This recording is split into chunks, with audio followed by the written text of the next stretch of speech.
time now for a special edition of Throwback Thursday. Each week we take a walk down memory lane to revisit a memorable moment of Buffalo's past. And today we're getting a little extra groovy. We're throwing it back to the disco days of Buffalo when disc jockeys played at every club and changed the music to match the mood on the dance floor. There's still a large community of people that still have disco fever in Western New York, and we're joined by two of them. Joining us today is Dan Degoski and also disco diva herself, Catherine Discorella Fishman.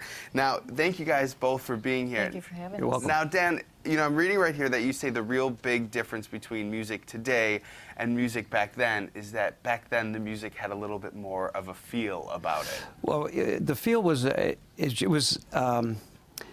just grabbed you. It grabbed you and made you want to dance. It had a tremendously low-end bass with a driving drum beat, hi-hat sounds, and it just came on strong on the scenes.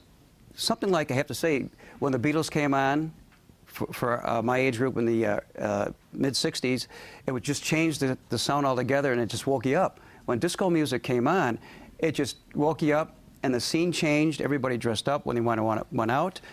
Even guys wanted to start dancing, and the girls loved that.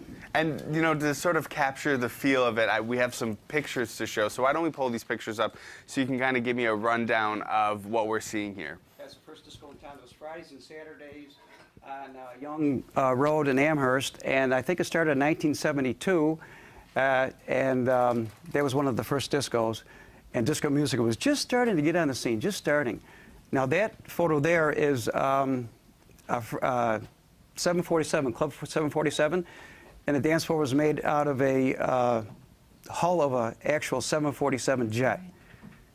Now, Catherine, we're talking about all of the fashion and capturing your attention, and it seems that you sort of caught the attention of a pretty big name celebrity when she was in town not too long ago, and we're talking about Cher, and she seemed to compliment you on your necklace. Tell me a little bit about this is my necklace, my favorite necklace. I was so touched that she pointed me out like that in the audience. And what about, you know, disco fashion that just keeps kind of coming back and re-inspiring other fashion elements? Tell us a little bit about your outfit and what's so fun about this. It just makes me come alive like the music. There's an energy in disco music that nobody can duplicate. And I remember Denny Terrio saying that if you want to meet a girl, learn to dance. Every woman loves to dance. So let's talk a little bit about the event. So if you love to dance, you can make sure you come down. It's Dancing with the Legends of Disco. Yes. What are we going to be seeing and doing there? Well, first of all, it's a fundraiser for Niagara Hospice. So we want to raise money for the hospice organization. And we're getting the DJs that actually originated the music, the dance music and the disco music from the Buffalo area, the late 70s, early 80s. And these guys are all Hall of Fame DJs. And we're going to have an MC there, Sammy V, who's a tremendous crowd motivator. And, of course, Discorella will be there. And it's going to be a great, great time. And these guys, these DJs haven't been together like this in years. So you know they're going to be pumped up. It's going to be a night of dancing you're never going to forget. And I'm going to put you on the spot real quick for people that want to amp themselves up for this event and want to listen to one song to kind of get them in the mood. What disco song would you recommend?